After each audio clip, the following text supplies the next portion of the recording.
Geral CPVAN, projeto ligado à PoliUSP de Santos, cursinho popular, gratuito aqui na cidade da Baixada Santista, ok? Hoje vamos falar em 10 minutos de história, embora o último vídeo teve apenas 7 minutos, mas a ideia é falar em abaixo de 10 minutos, certo? Os 10 minutos de história de hoje é sobre o Império Árabe, certo? O Império Árabe ele é um império fundamental para entender todo o dinamismo que vai acontecer no mundo medieval, principalmente ali no seu fim, mas do meio para o fim. Então no período abaixo da Idade Média, o Império Árabe, esse mundo árabe vai ser totalmente fundamental para a gente entender o mundo existente, ok? E o que é esse império, né? O Império Árabe vai surgir ali principalmente a partir do século VII, beleza? Ele é um ponto de partida de centralização política e religiosa numa região, que é essa região da Península Arábica. Então vai ser uma junção em comum de línguas e costumes e de uma centralização política. Uma coisa muito importante é a gente ter em mente, por mais que existe uma religião que é uma religião quase que incomum, todos os países até hoje, né? Líbano, Síria, Iraque, Iêmen, Omã, Emirados Árabes Unidos, Catar e assim por diante, por mais que exista uma religião em comum, a língua às vezes não é comum, alguns costumes dentro da própria religião não é comum, mas todos são, né, tem essa origem religiosa, assim, que é a mesma. O que não existia antes do século VII, certo? Então antes mais ou menos no período ali de 200, 300, 400 depois de Cristo, quando o Império Romano se fragmenta, principalmente, o Império Romano do Oriente, mais ainda, se fragmenta por completo, né? Porque por mais que o Império Bizantino, que a gente viu na aula passada, ele se consolide, essa região do Oriente Médio não tanto.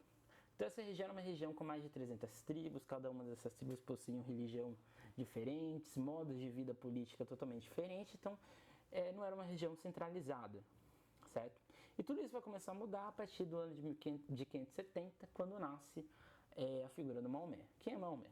Maomé ele seria muito parecido em termos de devido, salvado aqui as devidas proporções, ele seria muito parecido com o que é Jesus Cristo, né? Jesus Cristo ele foi o principal profeta da religião católica, levava os ensinamentos de Deus e assim por diante, e Maomé não foi diferente, certo? Maomé ele foi um líder filosófico, líder religioso, porém ele também foi um líder político. Essa talvez seja a grande diferença dele para Jesus Cristo, certo? O Maomé ele é de origem coraixita, que é um grupo étnico da região. E aí, 40 anos, ele vai ter a primeira... vai passar um gato aqui. Ele vai ter a primeira aparição do anjo Gabriel. E aí sim, ele vai ter os primeiros indícios do que seria essa religião. Ele recebe várias revelações, e uma dessas revelações diz que ele seria o profeta de uma religião monoteísta.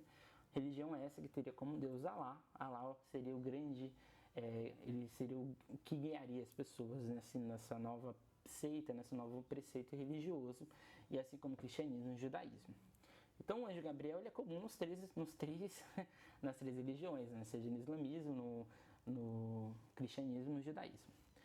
Assim, a partir dos seus 40 anos, ele vai iniciar assim, toda a sua peregrinação e pregar a partir do Alcorão, que é o livro sagrado do islamismo, vários ensinamentos, vários pontos filosóficos de se enxergar em sociedade, certo?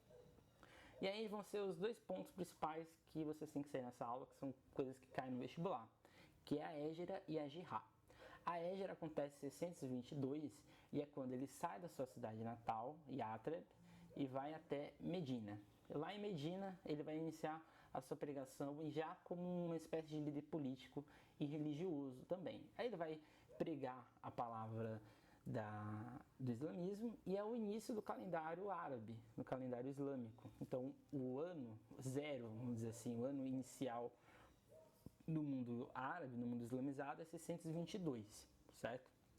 Então no mundo islâmico a gente não está em 2020, a gente está um pouco antes. A Jihá, aí quando ele chega em Medina, ele vai iniciar e vai quase que consolidar todo esse pensamento, mas é a Jihá, que seria a Guerra Santa, quando ele vai expandir a sua fé, e aí já é na cidade de Meca, ele vai destruir todas as idolatrias existentes na Kaaba, e ele vai pregar a ideia de que existe somente um Deus agora a ser seguido, esse Deus é Alá, e todos os preceitos religiosos têm que seguir essa direção. Porém, Maomé não é eterno, ele morre. E ao morrer, aí sim que vai ser o grande problema. O seu primo, Ali, sempre tem alguém na família problemático. O Ali, que era o seu primo, ele vai defender a ideia de que ele seria o sucessor direto de Maomé. Então ele pregava uma hereditariedade. Coisa que não foi muito bem vista, porque na ideia de outras pessoas, de outros opositores, não existiria um líder, e sim um preceito religioso. E assim o império, tudo que existia desse império deveria ser, vamos dizer assim, organizado de acordo com uma figura política, não necessariamente com uma hereditariedade. E assim vão criar dois grupos. Os xiitas, que são esses grupos que se autodenominam descendentes de Maomé. Mais do que isso, eles se denominam como os herdeiros e os proprietários do império. E do outro lado, os sunitas, que seguem o Alcorão, mas as sunas, que são os ensinamentos de Maomé. E mais do que isso, eles defendem um governo um pouco mais amplo, não necessariamente quem é o herdeiro de Maomé, beleza? Então isso vai fazer com que essas divergências entre xiitas e sunitas vai fazer com que o império se expanda. E o império vai sair da Península Arábica, vai atingir o Irã, Afeganistão, parte ali da Índia, vai atingir o norte da África e parte da costa atlântica africana e vai chegar na Península Ibérica, que aí vai ser o limite, que vai ser ali mais ou menos no ano de 732, quando vão ser barrados pelo Império Franco na Batalha de Poitiers, que é quando aí sim os árabes têm o seu freio, certo? O fim não existe, né? O fim do império existe, mas o fim do preceito religioso não acaba. O fim seria ali mais ou menos em 1258, quando aí sim os otomanos vão dominar o que era a Península Arábica. Em algumas partes, os mongóis também pegam partes. E em 1492, quando vai ter a Batalha de Reconquista na Espanha, que é assim, a pedra que finda, né, o Império Árabe. O herdeiro do Império Árabe é o Império Turco-Otomano, que a gente vai ver mais pra frente, certo? A gente percebe que o Império Turco-Otomano interfere no Império Bizantino e no Império Árabe. O Império Árabe deixa de legado o Islã, não precisa nem dizer, a filosofia. Boa parte da filosofia árabe foi de tradução de gregos, então uma filosofia totalmente pautada na Grécia também, em outros preceitos, mas principalmente na Grécia, eles fizeram boa parte da tradução. A matemática, a invenção de alguns números, de soma, adição e assim por diante. O papel, dizem que o papel que a gente usa hoje foi criado no Império Árabe. Além disso, a bússola, a luneta, a pólvora e a álgebra, que foram criados também pelo mundo árabe, que aliás eram ótimos navegadores, eles que vão herdar em Portugal, na Espanha, todo o arsenal para as navegações que vão acontecer em diante, beleza?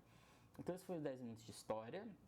Império Árabe. O Império Árabe é fundamental para a constituição do mundo medieval e no entendimento do que é o mundo contemporâneo, já que essa religião árabe influencia muito, até hoje, o islamismo influencia até hoje as relações entre os países, beleza? No próximo 10 minutos de história, fique a sugestão, vocês deixarem aqui no comentário o que vocês querem ouvir, certo? A princípio seria sobre navegações, mas deixa aberto, certo? Se você quer ouvir alguma coisa, 10 minutos, uma coisa bem rápida para vocês estudarem, para vocês pensarem e refletirem, fique bem à vontade. Meu nome é Emerson Porto Ferreira, do canal História Geral CBVAN. Não deixe de ouvir nosso podcast, não deixe de ouvir nosso Instagram, o mesmo nome, História Geral CBVAN. E é isso, até mais, e bons estudos, bom sábado, e sigam em firme os estudos.